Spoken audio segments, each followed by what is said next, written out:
Hi అండి, welcome to హన్విష్ vlogs. ఈరోజు Krishnashtami special అటుకుల పాయసం. కృష్ణుడు అటుకులు అనగానే గుర్తొచ్చేది కుచేళ్ళు.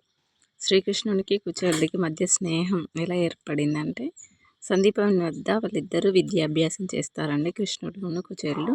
అక్కడ వాళ్ళిద్దరికీ మంచి స్నేహం ఏర్పడుతుంది. విద్యాభ్యాసం అనంతరము కృష్ణుడు ద్వారకకి వెళ్ళిపోతాడు, కుచేళ్ళు తన స్వగ్రామంకి వెళ్ళిపోతాడు.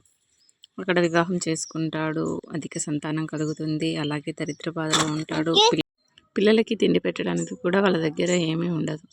అలాంటి సందర్భంలో కుచేలుడి భార్య, లోకరక్షకుడైన శ్రీకృష్ణుడు నీ మిత్రుడు కదా, వెళ్ళి ఆయన్ని అడగండి, మనకు తప్పక సహాయం చేస్తాడని కోరుతుంది. అది విన్న కుచేలుడు సరేనని బయలుదేరతాడు. అంతలో కుచేళ్ళు భార్య ఇంట్లో ఉన్న కొన్ని అటుకులు ఒక క్లాత్లో మూట కట్టుకొచ్చి ఇస్తుంది. మీ మిత్రుడికి ఇవ్వండి, అటుకులు అంటే ఇష్టం అని చెప్పారు కదా అని చెప్పి అవి పట్టుకొని వెళ్తాడు. అవి తీసుకొని వెళ్ళిన తర్వాత అక్కడికి వెళ్ళాక ద్వారకాలో శ్రీకృష్ణుడి భవనం చూసి ఆశ్చర్యపోతాడు. నన్ను రాణిస్తారో రానివ్వరో అనుకుంటాడు.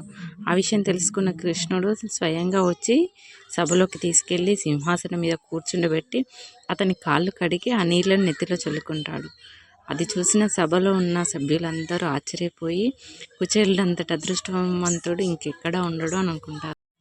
తర్వాత కృష్ణుడు కుచేలుని అడుగుతాడు, మిత్రమా నా కోసం ఏం తీసుకొచ్చామని.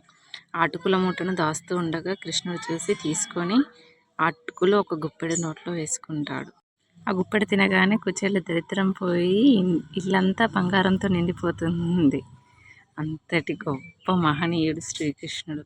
శ్రీకృష్ణుడు లీలలు ఇన్ని అన్నీ అని మనం చెప్పుకోతరం కాదు. లోకరక్షకుడే ఆయన. జై శ్రీకృష్ణ.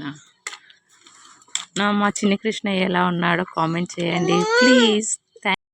థ్యాంక్ యూ అండి, ఈ వీడియోని చివరిదాకా చూసినందుకు. ప్లీజ్ సబ్స్క్రైబ్ కూడా చేయండి. Thank you so much.